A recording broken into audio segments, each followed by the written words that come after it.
सतनाम जोहार सत श्री अकाल वाहेगुरु जी का खालसा वाहेगुरु जी की फतेह। भाई साहब मानवता चैनल देख सुन रहे सभी दर्शकों का बहुत बहुत स्वागत है। मैं हूं जगदीश नामी। जैसा कि आप सब लोगों को मालूम है कि बाबा गुरु घासीदास जी की 42 अमृत वाणियों पर हम लगातार एपिसोड चला रहे हैं और इस एपिसोड पर आज का हमारा 36वीं कड़ी है। और इस कड़ी पर हमारे साथ जुड़े मेहमानों का मैं बहुत बहुत स्वागत करते हुए उनका परिचय कराना चाहूंगा। आज हमारे साथ काफी दिनों बाद अस्वस्थ चल रहे डॉक्टर आर आई सोनवानी साहब हमारे साथ जुड़ गए हैं। बहुत बहुत स्वागत है आर आई सोनवानी साहब। जी जी, थैंक यू, बहुत बहुत धन्यवाद। हमारे बीच में हमेशा की तरह जुड़ने वाले कवित्री कामिनी पुरैना जी जुड़ गए हैं। बहुत बहुत स्वागत है कामिनी पुरैना जी। जी, जय इसके सतनाम बाद सर। में हमारे साथ डॉक्टर जितेंद्र जांगड़े जी जुड़ गए हैं। उनका भी मैं बहुत बहुत स्वागत करता हूँ। सतनाम। वो भी हमारे साथ जुड़ गए हैं। बहुत बहुत स्वागत है जितेंद्र जांगड़े जी।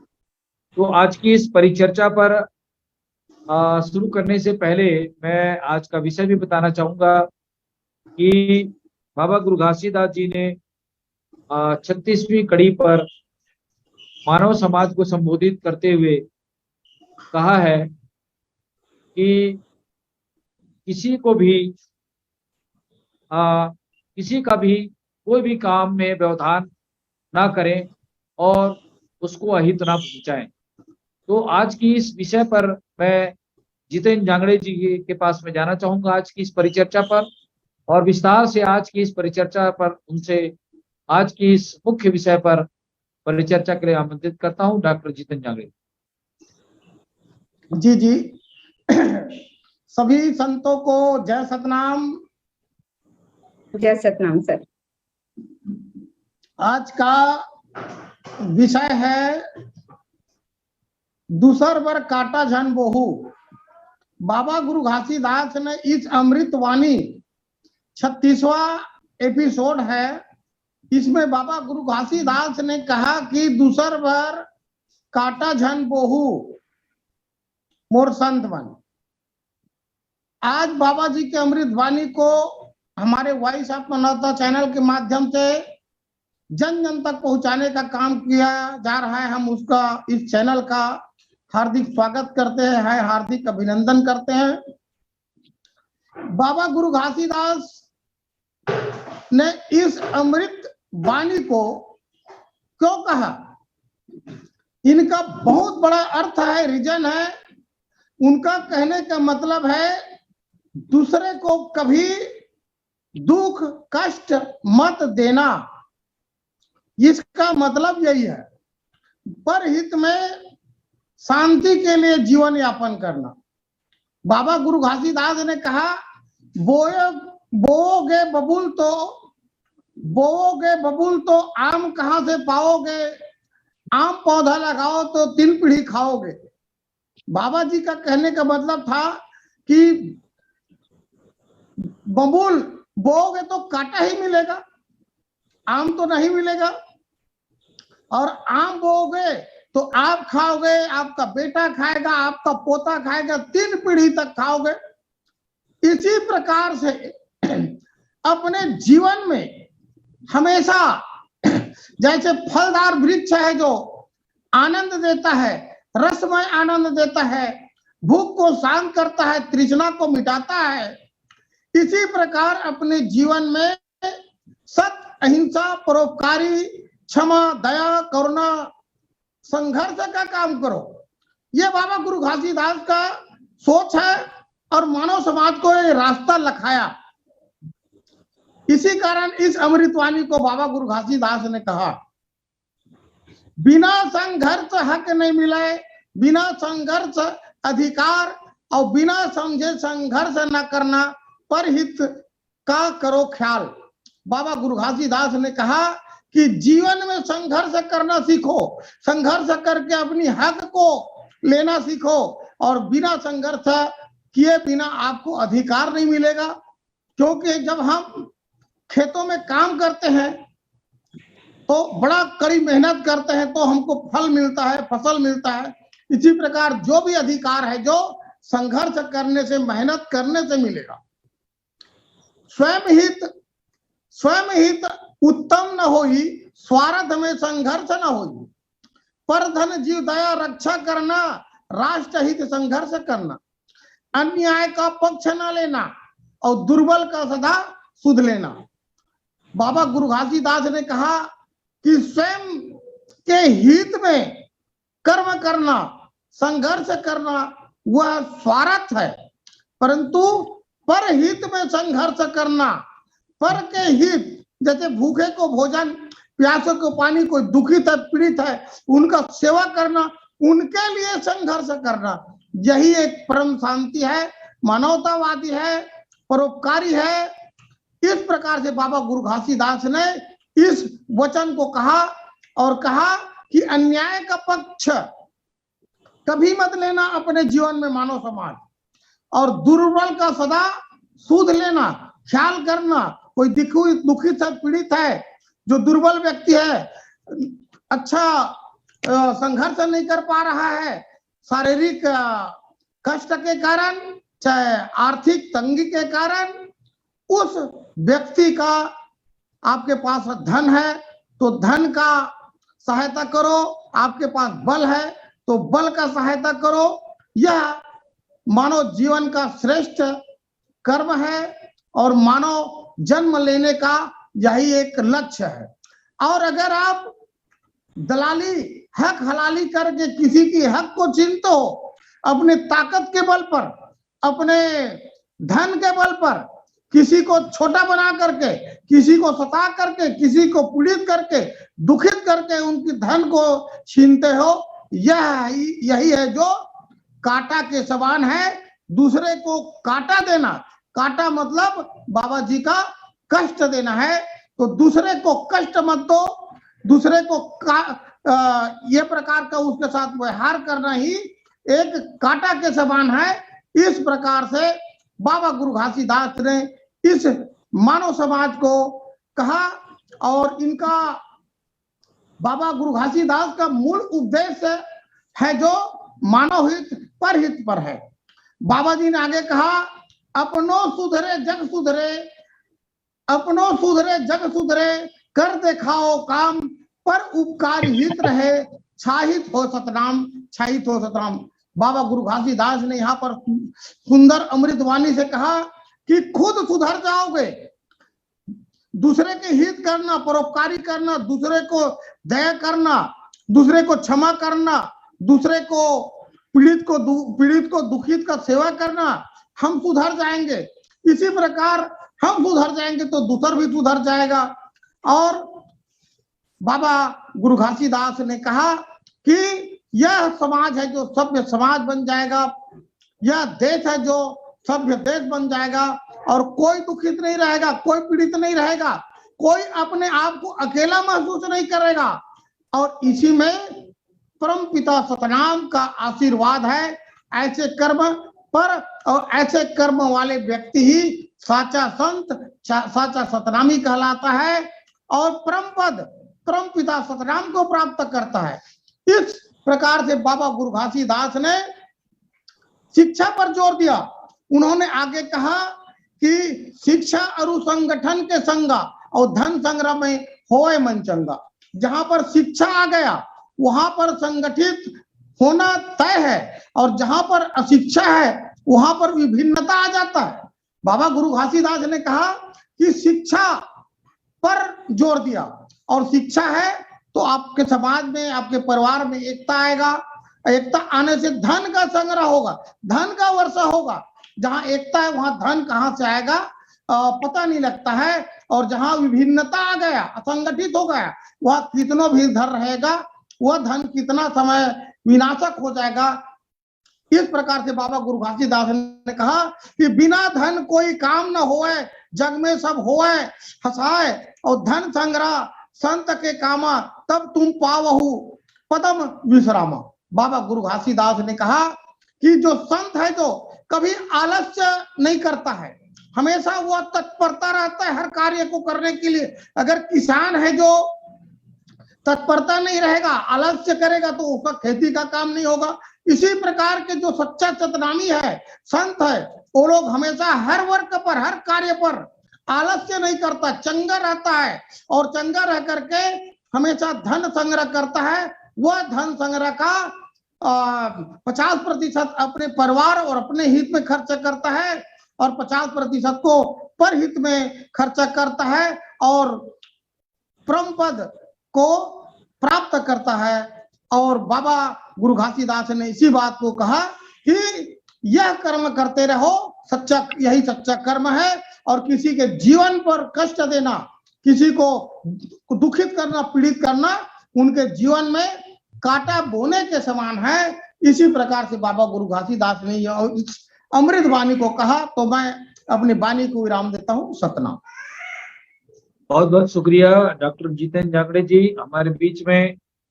आज काफी दिनों बाद आए डॉक्टर R.I. सोनवानी साहब से आग्रह करता हूं कि बाबा गुरु घासीदास जी की जो 36वीं कड़ी है, किसी के लिए कांटा मत बो, इसी संदर्भ में विस्तार से आज हम बातें कर रहे हैं इस विषय को लेकर। तो मैं डॉक्टर R.I. सोनवानी साहब से आग्रह करता हूं कि वो स्क्रीन पे अपना आया और अपने विचार रखें।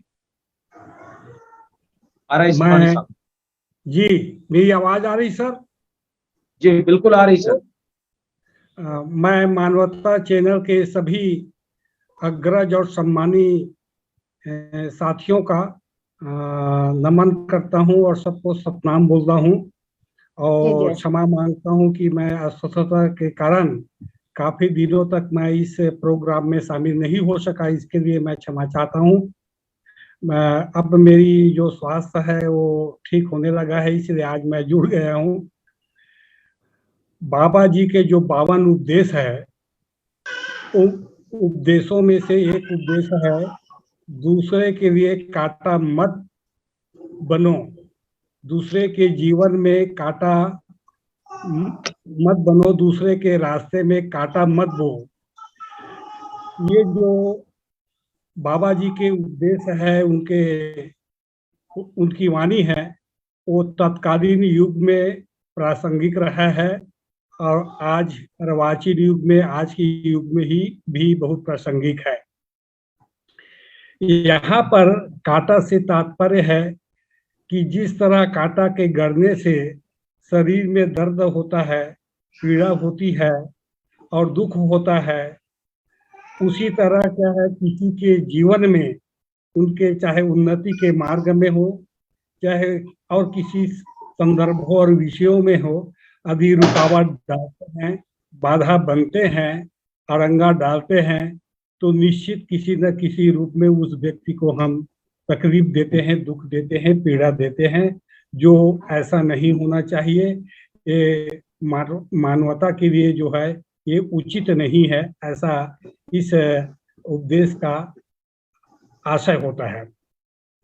प्रश्न आज मेरे मन में ये आया कि बाबा जी ने जो कहा है उसके पीछे मैं 2 पंक्ति कहना चाहता हूँ। बाबा जी के इस उपदेश के पीछे आशा ये है कि मनुष्य को इतना धनवान भी नहीं होना चाहिए कि वो किसी गरीब एवं मजदूर को खरीद ले, और मनुष्य को इतना गरीब और मजदूर भी नहीं होना चाहिए जो अपने आप को धनवानों के हाथ बेच दे। इसका आशय मैं एक कहना चाहता हूं कि मनुष्य को अपने सत्य के मार्ग पर, सत्य का आचरण पर चलते हुए, बाबा जी के सतनाम की शिक्षा, उनके सिद्धांत, उनके व्यवहारिक ज्ञान है, उन पर चलते हुए ऐसा जीविकोपार्जन करने के लिए धन अर्जन करना चाहिए ताकि वे अपने आप को संतुलित जीवन जी सके और दूसरे को भी, यदि वो गरीब है, अनाथ है या बेसहारा है, तो उनको भी क्या है आर्थिक सहयोग देना चाहिए, उनके भी जीवन में मददगार बनना चाहिए। ऐसा नहीं है कि यदि वो गरीब है, वो मजदूर है, असहाय है, बेसहारा है, तो हम अपने धन के बल पर उनको बेबस कर दे, मजबूर करें कि हम जो भी बात बोले वो बात को करने के लिए तैयार हो। एक प्रकार से किसी भी प्रकार के उनको आर्थिक गुलामी की ओर ढकेलने की कोशिश न करें। ये इस आशा में मैं उनको ले रहा हूं। और इसके साथ ही साथ ये कहना चाहता हूँ कि आज हम यदि बाबा जी के इस उपदेश को यदि अपने जीवन में देखें, समाज में देखें, राज्य में देखें, देश में देखें, तो ठीक इसके उल्टा कर रहे हैं लोग हाथ पकड़ के अपने साथ आगे बढ़ाने के बजाय पैर पकड़ कर खींचने की कोशिश करते हैं।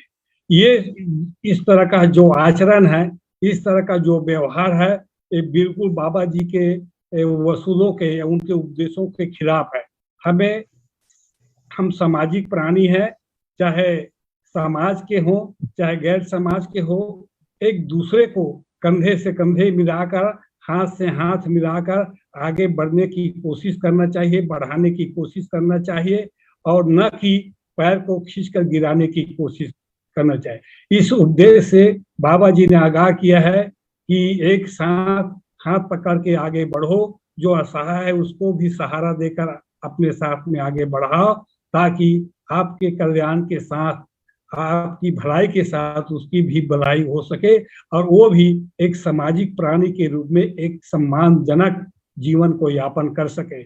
आज हम देश दुनिया की बात पर यदि नजर डालें, देश दुनिया की परिदृश्य पर नजर डालें, तो आज तो पूरा यही नजर आता है कि लोग हम बढ़ें, दूसरे जो पीछे छूटे जाएं, इस तरह की जो है एक वातावरण निर्मित हो रहा है, चाहे राजनीतिक परिदृश्य में हो, सामाजिक परिदृश्य में हो, हर क्षेत्र में, चाहे आर्थिक क्षेत्र में हो, लोग चाहे कि हम बढ़ें, दूसरे बढ़ न सके। धनवान अधिक धनवान बनना चाहता है, और वो गरीब को धनवान बनने नहीं देना चाहते, और धनवान गरीब को धनवान बनने नहीं देना चाहते। मतलब इस तरह के आर्थिक विषमता आज के समय में इतनी आ गई है, आर्थिक विषमता इतनी बढ़ गई है कि लोग नहीं चाहते कि हम जो दूसरे जो भूख मर रहे हैं उनको हम रोटी खिला दे, जो जिसके पास कपड़ा नहीं है उसको कपड़ा दे दे। लोग आजकल के समय में मंदिर मस्जिद में चढ़ावा चढ़ा देते हैं, लेकिन भूखे को जो है भोजन नहीं देते, रोटी नहीं देते, यदि प्यासे हैं तो पानी नहीं देते, यदि कपड़े नहीं तो कपड़े नहीं देते। ये जो है, ये जो आचरण है या व्यवहार है, या आज का जो एक वातावरण निर्मित है सामाजिक परिदृश्य में, चाहे राजनीतिक परिदृश्य में, ये जो है बाबा जी के उपदेश या उनके जो अमृतवाणी है उसके विपरीत जाता है। आज बाबा जी के इस उपदेश अमृतवाणी का प्रासंगिक है। आज हमें आदि मानवता को बढ़ाना है, मानवतावाद को फैलाना है, स्थापित करना है, मानव एक समान ऐसे समझना है। तो बाबा जी के उद्देश्यों को अपने बाबा जी के जीवन में चरितार्थ करना आवश्यक है। यदि चरितार्थ नहीं करेंगे तो हम मानव धर्म की सेवा नहीं कर पाएंगे, मानवता के संदर्भ में हम पीछे रह जाएंगे। इसलिए बाबा जी के उपदेश का जीवन में चरितार्थ करना अति आवश्यक है। तभी एक भाईचारे की भावना, तभी समानता का समाज, तभी एक भातृत्व का भाव जो है, समरसता का भाव, और हम एक साथ होकर विकास की ओर आगे बढ़ेंगे। इन्हीं शब्दों के साथ मैं अपनी वाणी में विराम देता हूँ। धन्यवाद। ये बहुत बहुत शुक्रिया डॉक्टर R.I. सोनवानी साहब। हमारे बीच में कोरबा से हमारे समाज के पंडित जी चंद्राम जांगड़े साहब जुड़ गए हैं। बहुत बहुत स्वागत है चंद्राम जांगड़े जी। अपनी आवाज वीडियो को खोलें जांगड़े साहब।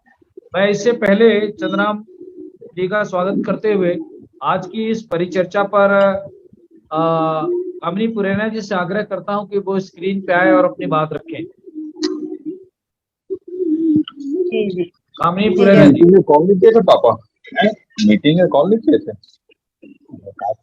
चंद्राम जी अपनी आवाज पे म्यूट रखें। चंद्राम जांगड़े जी कामिनी जी अपनी बात रखें। जी जय सतनाम सर। मानवता चैनल पर जुड़े हुए श्रोताओं, दर्शकों, आयोजक मंडल, पटल पर उपस्थित संत भाइयों एवं बहनों को सादर नमन। जय सतनाम। आज की अमृतवाणी का विषय है ककरो बर कांटा झन बो, अर्थात किसी के लिए बुरा मत सोचो, किसी दूसरे के लिए बुरा मत करो। बाबा जी कहते हैं किसी की बुरा चाहकर हम अपने लिए अच्छे की अपेक्षा नहीं कर सकते। ठीक वैसे ही जिस प्रकार कीकर का पेड़ लगाने से हम आम की फल की अपेक्षा नहीं कर सकते, इसलिए सदा ही सबके लिए अच्छी और सकारात्मक सोच रखनी चाहिए। फिर चाहे वो कोई अपना हो या पराया, इससे कोई फर्क नहीं पड़ना चाहिए। हमें कभी भी किसी का बुरा नहीं करना चाहिए, यहाँ तक कि बुरा करना तो दूर की बात है, अपने मन में भी किसी के लिए कभी भी किसी भी तरह से बुरे ख्याल को भी नहीं आने देना चाहिए। हमारी सोच ही हमारे लिए एक बहुत बड़ी शक्ति है, क्योंकि हम जैसा सोचते हैं वैसे विचारते हैं और वैसे ही करने लग जाते हैं। कहा गया है ना, जो दूसरों के लिए गड्ढा खोदते हैं वह भी एक दिन स्वयं ही गिर जाते हैं। अर्थात अगर हम यह सोचे कि किसी का बुरा सोचने से या बुरा करने से हमारा भला हो जाएगा, तो यह हमारी बहुत बड़ी भूल है। एक न एक दिन हमें इसका हिसाब चुकाना ही पड़ता है। यह भी एकदम सत्य है कि हमारे बुरा सोचने या करने से दूसरे वाले सामने वाले का कोई बुरा नहीं होता, अपितु यह हमारे लिए ही कभी ना कभी समस्या का कारण बन सकता है। इसलिए हमें सदैव ही सबके लिए अच्छा सोचना चाहिए। बुरा सोचने का क्या क्या प्रभाव पड़ता है, मैं अपने पॉइंट वाइज बताना चाहूंगी सर। पहला है मानसिकता का कमजोर होना। जब हम किसी के लिए बुरा सोचते हैं तो हमारी मानसिकता पे बुरा प्रभाव पड़ता है। एकदम सत्य है कि यदि हम दूसरों के लिए हमेशा की गलत ख्याल रखते हैं या मन में बुरा सोचते हैं तो इसका सीधा असर हमारी मानसिकता पर पड़ेगा। हम मानसिक रूप से कमजोर होते चले जाएंगे, यहाँ तक कि हम अपने लिए भी अच्छा नहीं सोच पाएंगे, और इसका प्रभाव इस कदर भी हो सकता है कि हम किसी के कुछ भी कह देंगे मात्र से ही हम डरने लगेंगे। शारीरिक रूप से कमजोर व्यक्ति आगे बढ़ सकता है, परंतु मानसिक रूप से कमजोर व्यक्ति कभी भी आगे जीवन में नहीं बढ़ सकता, क्योंकि कमजोर मानसिकता वाले व्यक्ति को सब कुछ असंभव सा लगता है। दूसरा, अपने कर्म भारी करना। अर्थात कहने से यदि हम किसी का बुरा कर रहे हैं या करने का सोच रहे हैं, इससे हमारे कर्म भारी लगते हैं या भारी होते चले जाते हैं, अर्थात हमें इसका परिणाम भुगतना ही पड़ता है। चाहे किसी को जल्दी फल प्राप्त हो या जल्दी बुरा परिणाम प्राप्त हो या बाद में, नंबर तो सबका आता ही है एक न एक दिन। तीसरा, अपने समय का दुरुपयोग करना। अगर हमारा समय बहुत ही कीमती है और हम अपने समय को कुछ सही या अच्छा सोचने में इस्तेमाल करना चाहिए, न कि किसी का बुरा सोचने में। अपने जिस समय के हम अपने जीवन में आगे बढ़ने में लगा सकते हैं और समाज की भलाई करने के लिए इस्तेमाल कर सकते हैं, उसे इस तरह से व्यर्थ नहीं गंवाना चाहिए। एक बार जो समय हमारे हाथ से निकल गया वह फिर दोबारा नहीं आता, फिर चाहे हम उसके लिए कुछ भी कीमत अदा कर दें।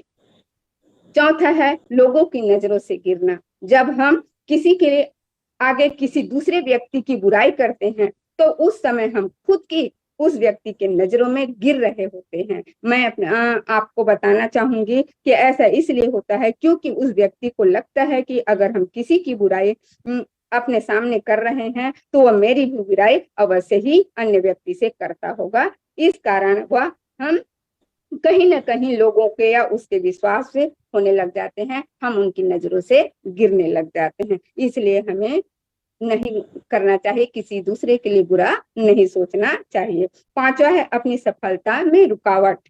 बुरा सोचने से हम अपनी सफलता में भी रुकावट पैदा कर लेते हैं। हम सभी अपने जीवन में कुछ न कुछ बनना चाहते हैं और इसके लिए हमें जीवन में सभी के साथ की जरूरत होती है। हम अकेले ज्यादा दूर तक नहीं चल सकते हैं, इसलिए हमें किसी के लिए बुरा नहीं सोचना चाहिए क्योंकि अक्सर हमारे जीवन में वह लोग एक भी काम आ जाते हैं जिसके लिए कभी हमने सोचा भी नहीं था कि वो हमारे जीवन में काम आएंगे। ऐसा हम सोचे भी नहीं रहते हैं, वो एक किसी मोड़ पर हमको उसकी जरूरत पड़ जाती है, इसलिए हमें उसके नहीं सोचना चाहिए। तो हमेशा ही सभी के लिए अच्छा सोचें और सभी के साथ लेकर चले। हम नहीं जानते कि हम किस समय किसकी जरूरत आन पड़े और कौन हमारे काम आ जाए, इसलिए अच्छा सोचे, इससे खुद को अकेला महसूस भी नहीं करेंगे। छठवां है लोगों की नापसंद बनना। अक्सर आपने देखा होगा कि लोग ऐसे व्यक्ति को दूरी बनाने लगते हैं जो हर समय किसी न किसी के लिए गलत या बुरा सोचता हो। हम लोगों की नापसंद बनने लगते हैं, या कहें कि लोग हमें नजरअंदाज करने लगते हैं। हमारे आते ही लोग किसी न किसी बहाने से अपने वहां से चले जाते हैं, घर से निकल जाते हैं, जैसे कि हमारे आते ही कोई बहुत जरूरी काम याद आ जाता हो। इसलिए ऐसे व्यक्ति जो है, हम उन लोगों की नजरों से गिरते जाते हैं और लोग हमें नापसंद करने लग जाते हैं। लोगों के मन में ये ख्याल आता है कि जो व्यक्ति दूसरों के लिए बुरा सोच रहा है, बुरा कर रहा है, बुरा ख्याल विचार रखता है, वो हमारे लिए क्या अच्छा सोच सकता है, क्या हमारे लिए भलाई कर सकता है। इसलिए वो व्यक्ति उनसे दूरी बना लेता है, वह दूरी बनाकर उनसे अलग होना चाहता है। इस प्रकार कई हमारे जीवन में बुरा सोचने से, बुरा विचार रखने से हमारे मन में बुरा ख्याल आता है और हम दूसरों के लिए भला सोच ही नहीं पाते हैं। इसलिए बाबा जी कहते हैं किसी दूसरे के लिए बुरा मत सोचो। किसी दूसरे के लिए बुरा सोच रहे हो तो तुम्हारा कभी भी भला नहीं हो सकता। इसलिए बाबा जी हमेशा लोगों से अपनी शिक्षा के माध्यम से, अपने उपदेश के माध्यम से लोगों को जागृत कर किया है और लोगों को जगाया है और कहा है कि आप किसी के लिए बुरा मत सोचो। जैसे जैसे आप बुरा सोचोगे वैसे ही आप करते जाओगे और करते ही जाओगे। वह जो जो आप उस विचारों को सामने वाले को दिखाओगे और आपको महसूस भी नहीं होगा कि आप क्या कर रहे हो, और कुछ समय के पश्चात आपको लगेगा भी नहीं कि मैं गलत कर रहा हूँ या गलत सोच रहा हूँ। तो धीरे धीरे वो आदत में परिणित हो जाएगी और आदत में परिणित हो जाएगी तो आपको कभी भी सही परिणाम या सही फल प्राप्त नहीं हो सकता। इसलिए बाबा जी ने लोगों से कहा है कि आप कभी किसी के लिए बुरा मत सोचिए, बुरा मत कीजिए, आप सही रास्ते में अपना जाइए और इसी से समाज का उद्धार होगा, आपका भी कल्याण होगा, आपके परिवार का कल्याण होगा, देश का कल्याण होगा। यही बाबा जी का उपदेश है। इन्हीं शब्दों के साथ अपनी वाणी को विराम देना चाहूंगी सर। सादर नमन। जय श्री राम। ये बहुत बहुत शुक्रिया कामनी प्रेरणा जी। मैं आज की इस परिचर्चा पर राजेंद्र मंजारे साहब से आग्रह करता हूं कि वो आए, अपने विचार रखें आज के इस पटल पर। राजेंद्र मंजारे साहब, सतनाम। जी सर, सतनाम।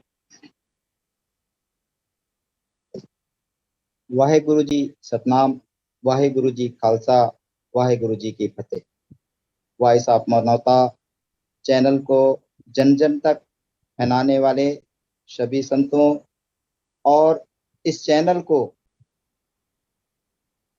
यूएसए अमेरिका से हमारे छत्तीसगढ़ में हम लोग को गुरु बाबा घासीदास जी के 42 अमृत को पहुंचाने के लिए, जन जन तक पहुंचाने के लिए पहुंचाने वाले हमारे जो साथी हैं, संत हैं, उनको बहुत बहुत धन्यवाद।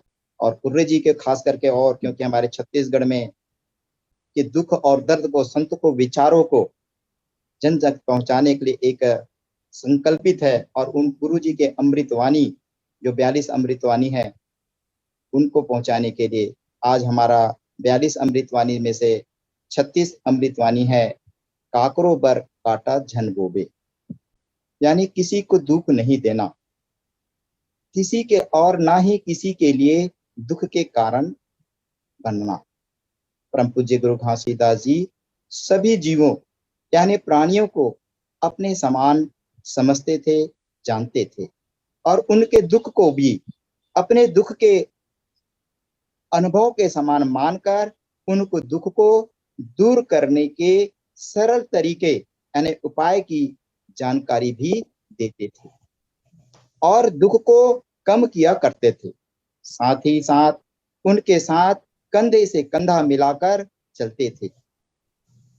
गुरुजी हमेशा मानव जाति यानी मानव समूह को दूसरे की भलाई यानी कल्याण के लिए कार्य करके उनके जीवन और अपने जीवन को खुशहाली के साथ जीवन निर्वाह की संज्ञा देते थे। गुरु घासीदास जी समझते थे, जानते थे, और गुरु घासीदास जी फरमाते हैं कि मानव जीवन जो होता है बहुत ही दुखी है, और बहुत दुखी होने के कारण अगर हम उसको दुख और पहुंचाया जाए तो वो और बहुत दुखी होकर के अपनी मानसिक संतुलन को बिगाड़ लेगा और वो अपना जीवन निर्वाह ठीक से नहीं कर पाएगा। इसलिए गुरुजी कहते हैं कि सुख और दुख हमारे जीवन का अभिन्न अंग है।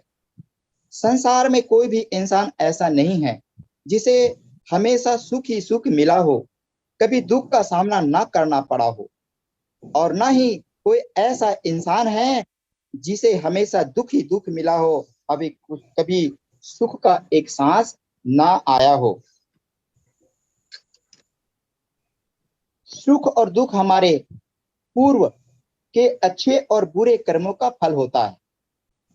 इंसान का जीवन घोर दुखों, कष्टों और यातनाओं से भरे पड़े हैं तथा सुखों का भंडार भी, लेकिन दोनों ही किए हुए कर्मों के भुगतान का साधन है।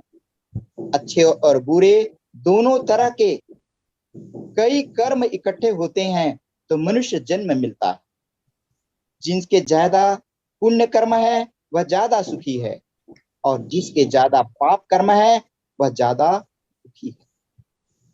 जब तक देह में बैठे हैं सुख और दुख कुदरती है।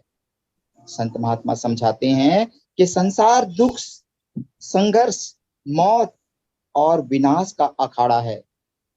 संसार में बीमारी, बुढ़ापे, लाचारी और मौत का राज्य है। इसी तरह से गुरु नानक देव जी कहते हैं, नानक दुखिया सब संसार। और कबीर साहिब भी इसी को कहते हैं, तन घर सुखिया कोई ना देखा, जो देखा सो दुखिया हो। महात्मा बुद्ध भी कहते हैं, दुखिया दुनिया दुखों का घर है और तृष्णा यानी लालच दुखों का जननी है। कबीर साहिब जी और उसको आगे कहते हैं, जोगी दुखिया जंगम दुखिया, तपसी को दुख दूना है, आशा तृष्णा सबको व्यापे, कोई महल ना सुना है। कबीर साहिब समझाते हैं, तो दुखों का मूल कारण तृष्णा है, और तृष्णा की अग्नि हर हृदय में प्रचंड है। हमारा मन इच्छाओं तृष्णाओं का अखाड़ा है। जो इच्छा पूर्ण नहीं होती वही हमें दुख का कारण बनती है, और पूरी हुई इच्छाएं भी सच्चे सुख का कारण सिद्ध नहीं होती। संतान का दुख संतान ना होने के दुख से कम नहीं। हम समझते हैं कि शायद निर्धन ही दुखी है, धनवान नहीं। आगे सहजोबाई सावधान करती है, धनवंते सभी दुखी, निर्धन है दुख रूप, साध सुखी सहजो कहे, पायो भेद अनूप। निर्धन धन ना होने के कारण दुखी है, तो धनवान को धन की संभाल और उसके छिन जाने के डर से दुखी किया हुआ है। संत महात्मा समझाते हैं कि अधूरे और नाशवान संसार के सुख भी अधूरे और नाशवान ही हो सकते हैं। यह सतनाम पुरुष पूर्ण, अमर, अविनाशी है, इसलिए इसके मिलाप से ही सच्चा और पूर्ण सुख मिल सकता है।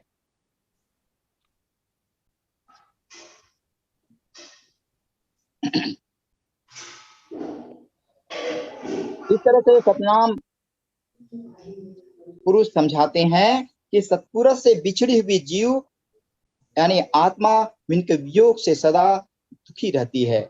और पानी से, जिस तरह से पानी से बिछुड़कर मछली को चाहे दुख की घी शहद में रख दो वह तड़पती ही रहेगी, यानी पति से बिछुड़, उसी तरह से एक पत्नी जो होता है पति से बिछुड़कर संसार के जितने मर्जी सुख स्वाद और सम्मान दे दो वह दुखी ही रहती है।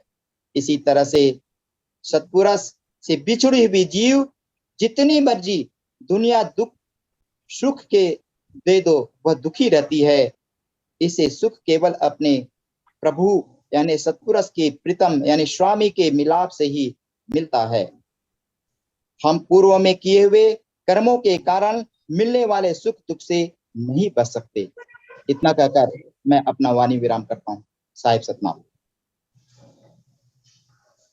बहुत बहुत शुक्रिया राजेंद्र बंजारे साहब। मैं आज की इस परिचर्चा पर हमारे बीच में जुड़े पंडित जी चंद्रराम जांगड़े साहब से आग्रह करता हूं कि स्क्रीन पे आए और अपनी बात रखें।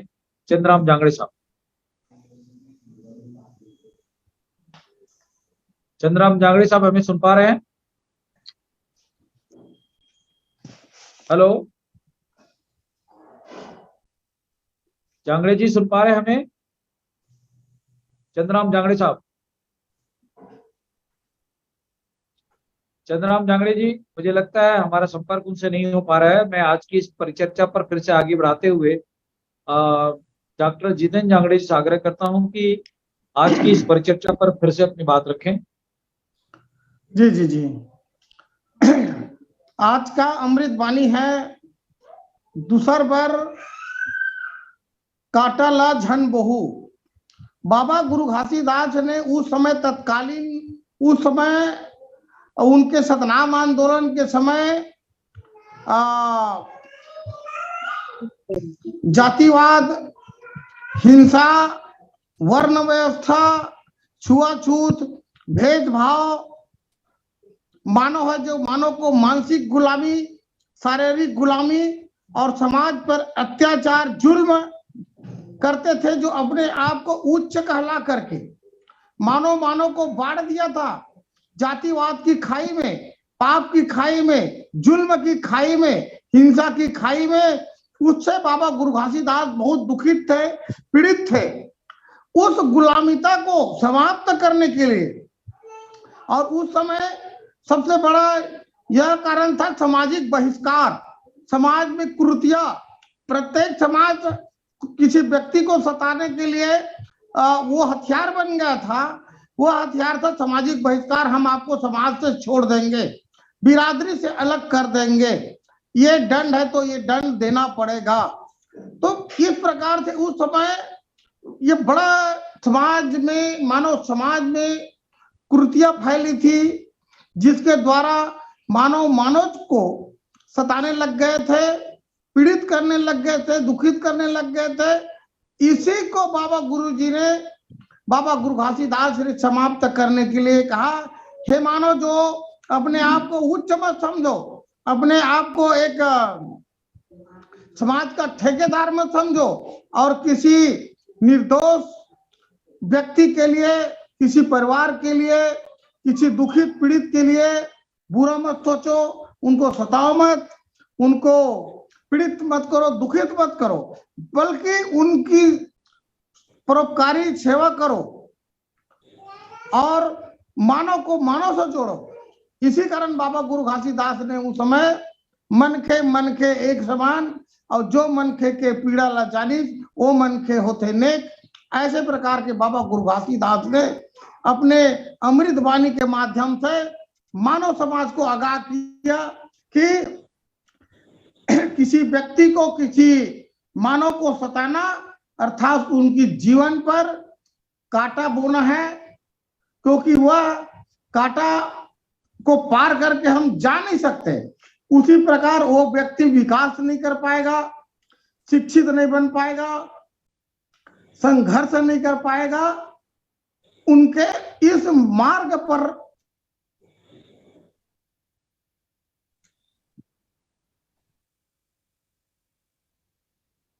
जांगड़ी जी, आपकी आवाज म्यूट हो गई। हेलो, हाँ सर, वो फोन आ गया था। कांटा बोना है, इसी पर बाबा गुरु घासीदास ने इस अमृत वाणी को कहा और मानव समाज को आघात किया कि किसी भी समाज को, किसी परिवार को, निर्दोष को मत सताओ। यह है जो दूसरे को कांटा दोगे, सताओगे तो खुद है जो, और अपने परिवार है जो संकट में आ जाएगा, आह लग जाएगा। इस प्रकार से बाबा गुरु घासीदास ने मानव समाज को कहा।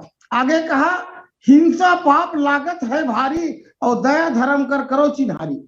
बाबा जी ने स्पष्ट अपने शब्द में कहा, हिंसा पाप, पर को सताना है इस पर, और दया कौन है, धर्म कौन है, इनका चिन्हारी करके जीवन यापन करो। इस प्रकार से बाबा गुरु घासीदास ने कहा कि सत असत को परख करके जीवन यापन करो, चिन्हारी करके जीवन यापन करो। निर्दयी नर दानो कहावे, और मानो होए हक के अन्न खवावे। जो निर्दय व्यक्ति रहता है, दोषी व्यक्ति रहता है, पापी व्यक्ति रहता है, वह व्यक्ति दूसरे के हिस्सा को खाता है। और जो मानव रहता है, जो संत रहता है, वह है जो अपने हक को भी दुखित पीड़ित के लिए लगा देता है। इस प्रकार से बाबा गुरु घासीदास ने मानव समाज को कहा, बेहक मने मलिन बनावे और काम क्रोध मद लोभ सतावे। और किसी भी मानव समाज को काम क्रोध दुख पीड़ित से मत सताओ। अनाचार हिंसा और चोरी अशुभ करो करावे बहोरी। शोक मोह दुख चिंता छावे एकरे परिणाम दुख जतावे।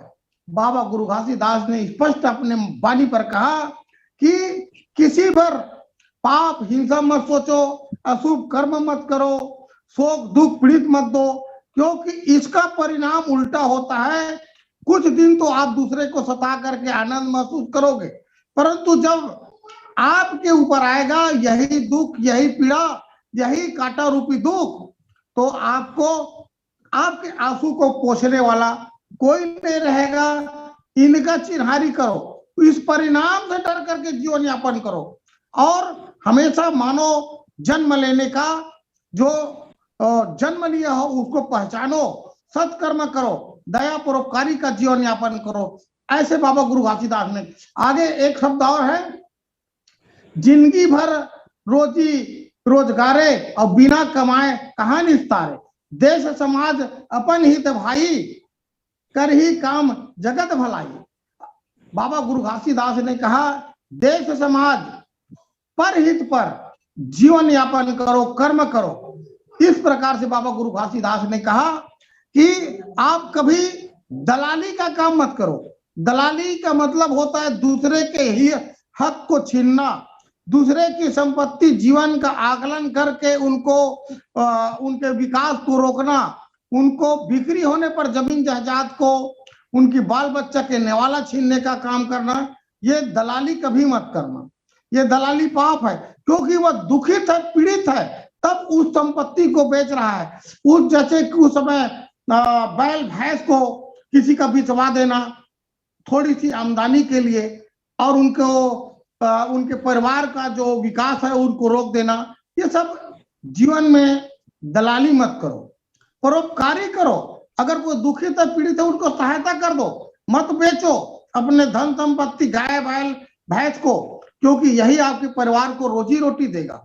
इस प्रकार से बाबा गुरु घासीदास ने कहा कि जिस दिन ये मानव समाज दूसरे के जीवन में कांटा रूपी कष्ट नहीं बोएंगे तो यह समाज सभ्य समाज मानव समाज कहलाएगा।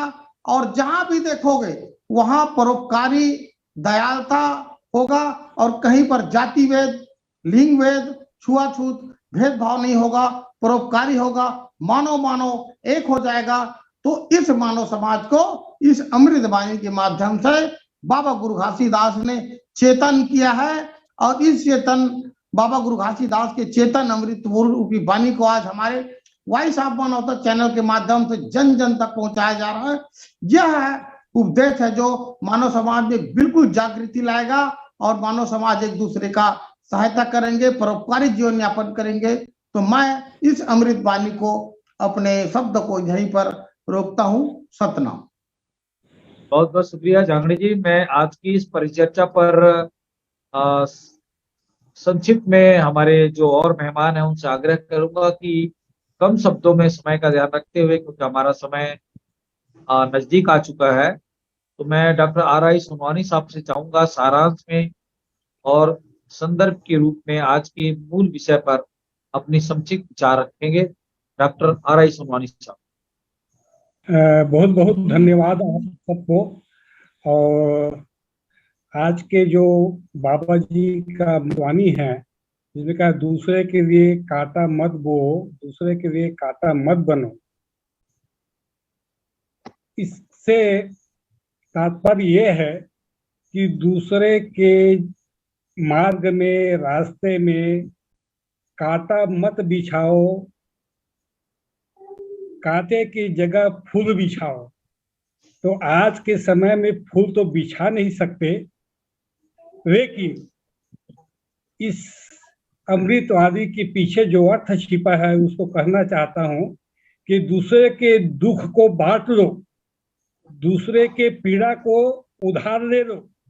जब दूसरे के दुख और पीड़ा को आप भी उसके सहभागी बनोगे, जब उसके अपने साथ में उसके दुख को पीड़ा को दूर करने के लिए जब आप उनके साथ मिलकर रहोगे, तो निश्चित रूप से दुखी प्राणी, दुखी मनुष्य, दुखी व्यक्ति का जो दुख है, पीड़ा है, वो हल्का होगा। और यही हमारे दूसरे के पीड़ा को, दुख को दूर करना या दूर करने में मदद करना, सहयोग करना ही हमारे सतनाम धर्म का एक अंश है, अंग है कहा जाए।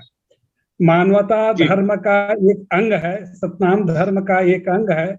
हम आज के भौतिकवादी दुनिया में, समाज में, व्यक्ति के मन में यही विचरण करता है। इस बात अधिकांशतः देखा गया है, पाया गया है कि हम दूसरे के दुख को कम करने के बजाय दूसरे के तकलीफ को बढ़ाते हैं। और दूसरे को तकलीफ को बढ़ाने का मतलब ये अर्थ होता है कि स्वयं की तकलीफ को बढ़ाना। और जब स्वयं की तकलीफ बढ़ेगी, तब ये है जो दुखी है, दूसरे की तकलीफ है, वो तकलीफ में पड़ा है, खुद भी क्या है उसके साथ में तकलीफ भोगी बन गए। तुम कहने का मेरा आज के इस अमृतवाणी के पीछे यह है कि मनुष्य वही है जो मनुष्य के लिए जिए, मनुष्य वही है जो मनुष्य के लिए मरे। हम दूसरे के दुख को दूर करने के लिए सहयोग दें, उनके साथ में हम भी कष्ट सहें और दोनों मिलकर जो है एक दूसरे के दुख और कष्ट, दुख तकलीफ को दूर करें। क्योंकि मानवता यही कहता है, एक मनुष्य दूसरे मनुष्य का सहयोग करे, एक मनुष्य दूसरे मनुष्य का जो सहभागी बने, साथ मिलकर चले, सहकारिता और सहकार के साथ आगे बढ़े। यही जो है सतनाम धर्म और मानवता धर्म का ये संदेश है। आप सबको मेरी यही पर मैं अपनी शुक्रिया डॉक्टर सोनवानी साहब, बहुत बहुत शुक्रिया हमारे साथ जुड़ने के लिए, विचार करने के लिए। मैं संक्षिप्त में कामिनी पुराना जी से आग्रह करूंगा कि कम शब्दों में सारांश में अपनी बात रखेंगे। हमारी विस्तार से बातें पूरी हो चुकी है, संक्षिप्त में अपनी बात रखें कामिनी पुराना जी। जी जय सतनाम सर। पुनः आप सभी को सादर नमन। आप सबने बहुत अच्छे से विचार रखा और बहुत चर्चा हो चुकी है कि अपन कैसे व्यवहार करना चाहिए। तो मैं अपनी रचना के माध्यम से लोगों से कहना चाहूंगी, करो ना ऐसा काम, करो ना ऐसा काम जिसमें गुजरना पड़े मुश्किल हालातों से। करो ना ऐसा काम जिसमें गुजरना पड़े मुश्किल हालातों से, हो ना जाए ऐसी भूल। करो ना ऐसा काम जिसमें गुजरना पड़े मुश्किल हालातों से, हो ना जाए ऐसी भूल जिसमें जीना पड़े सिर्फ पश्चातापों से। हो ना जाए ऐसी भूल जिसमें जीना पड़े सिर्फ पश्चातापों से। ऐ समाज के लोगों, ऐ समाज के लोगों आपस में ईर्ष्या द्वेष करते रहे। ऐ समाज के लोगों आपस में ईर्ष्या द्वेष करते रहे, ना तो एक ना हो पाएंगे। ऐ समाज के लोगों आपस में ईर्ष्या द्वेष करते रहे तो एक ना हो पाएंगे, न खुद आगे बढ़ेंगे न समाज को आगे बढ़ा पाएंगे। न खुद आगे बढ़ेंगे न समाज को आगे बढ़ा पाएंगे। बच्चे कठिन परिश्रम से डरते रहे, बच्चे कठिन परिश्रम से डरते रहे तो उद्देश्य तक को न पहुंच पाओगे, उद्देश्य तक न पहुंच पाएंगे। बच्चे कठिन परिश्रम से डरते रहे तो उद्देश्य तक न पहुंच पाएंगे। सपना देखते रहेंगे हम, सपना देखते रहेंगे तुम, मंजिल तक न पहुंच पाओगे, मंजिल तक न पहुंच पाओगे। मैं कहना चाहूंगी कि हमें कैसा व्यवहार करना चाहिए। अपनी दूसरी रचना के माध्यम से 2 लाइन। ऐ दोस्त तुम जीने का यही अंदाज रखो। ऐ दोस्त तुम जीने का यही अंदाज रखो, मन में बड़ों का संस्कार और जबान में मीठे अल्फाज रखो। ऐ दोस्त तुम जीने का यही अंदाज रखो, मन में बड़ों का संस्कार और जबान पे मीठे अल्फाज रखो। गिरा दे जो नफरतों ईर्ष्या द्वेष का दीवार, गिरा दे जो नफरतों ईर्ष्या द्वेष का दीवार, ऐसा नेक विचार रखो। गिरा दे जो नफरतों ईर्ष्या द्वेष का दीवार, ऐसा नेक विचार रखो। भर दे दिलों के घाव जो, भर दे दिलों के घाव जो, दिल में ऐसा प्रेम उपहार रखो, दिल में ऐसा प्रेम उपहार रखो। हर किसी के लिए सम्मान हो इस दिल पर, हर किसी के लिए सम्मान हो इस दिल पर, ऐसा हृदय विशाल रखो। हर किसी के लिए स्थान हो इस दिल पर, ऐसा हृदय विशाल रखो। जगा दे हर दिल में प्रेम विश्वास भाईचारा, जगा दे हर दिल में विश्वास प्रेम भाईचारा, ऐसा हृदय एक में जलता हुआ मसाल रखो, ऐसे हृदय में जलता हुआ मसाल रखो। इन्हीं शब्दों के साथ अपनी वाणी को विराम देना चाहूंगी। आप अपने कर्म को अच्छा कीजिए, हम आगे बढ़ेंगे और समाज को आगे बढ़ा पाएंगे। यही अमृतवाणी के माध्यम से बाबा जी का संदेश है। अपने शब्दों को, अपनी वाणी को विराम देती हूँ। सादर बहुत नमन, बहुत जय। शुक्रिया कामिनी पुराना जी। लास्ट कमेंट के रूप में संक्षिप्त में आज की इस परिचर्चा पर मैं राजेंद्र बंजारे साहब से आग्रह करूंगा कि आज की इस परिचर्चा पर अंतिम कमेंट के रूप में अपनी बात रखें, कार्यक्रम को समाप्त करें। जी सर। राजेंद्र बंजारे। हाँ जी। संत महात्मा समझाते हैं कि चाहे सुख दुख हमारे अपने किए हुए कर्मों का फल है, लेकिन कर्म और फल का ध्यान रखकर सत्पुरुष के सच्चे रास्ते में चलते रहना है। सत्यनाम सभी कर्मों का नाश कर लेता है और ऐसे सहज अवस्था प्राप्त हो जाती है जो सुख दुख से ऊपर और परे हैं। संत सत गुरु के स्वरूप और स्वभाव को शब्दबद्ध करती है और सत्पुरुष के सच्चे साधन और मार्ग का परिचय देती है। गुरु अमरदास जी कहते हैं, पूरे गुरु की सच्ची बानी सुखमन अंतर सहज समानी। इतना कहकर अपना वाणी विराम करता हूं सर। साहिब सतनाम। जी, आज की इस परिचर्चा पर बाबा गुरु घासीदास जी की 42 अमृत वाणियों पर 36वीं कड़ी को लेकर हमारे जो बुद्धिजीवी ज्ञानी जन आज की परिचर्चा पर विस्तार से अपनी बात रखने के लिए अपने अपने मत मतांतर से बहुत सुंदर विचारों को रखने की कोशिश किए हैं। अगली कड़ी में हम अगले सप्ताह फिर आपसे मिलेंगे 37वीं कड़ी पर। और आज की इस महत्वपूर्ण परिचर्चा पर भाग लिए राजेंद्र बंजारे सर का, कामिनी पुराना जी का, डॉक्टर R.I. स्वामी साहब का, डॉक्टर जितेंद्र जांगड़े जी का। चंद्रराम जी किसी कारण से हमारे साथ आज नहीं जुड़ पाए, जुड़े थे लेकिन स्क्रीन पे नहीं आ पाए, उनका भी बहुत बहुत धन्यवाद करता हूं।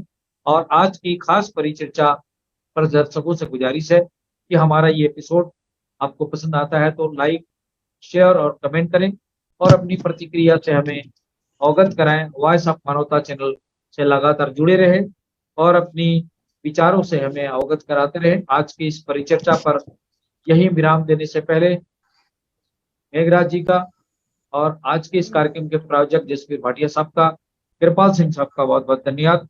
वॉइस ऑफ मानवता चैनल में जुड़े रहें। तब तक के लिए मैं आज अगली कड़ी में फिर आपसे हाजिर होंगे। तब तक के लिए मुझे आज्ञा दें। सतनाम जोहार, सत श्री अकाल, वाहेगुरु जी का खालसा, वाहेगुरु जी की फतेह। आप सभी मेहमानों का बहुत बहुत शुक्रिया, धन्यवाद।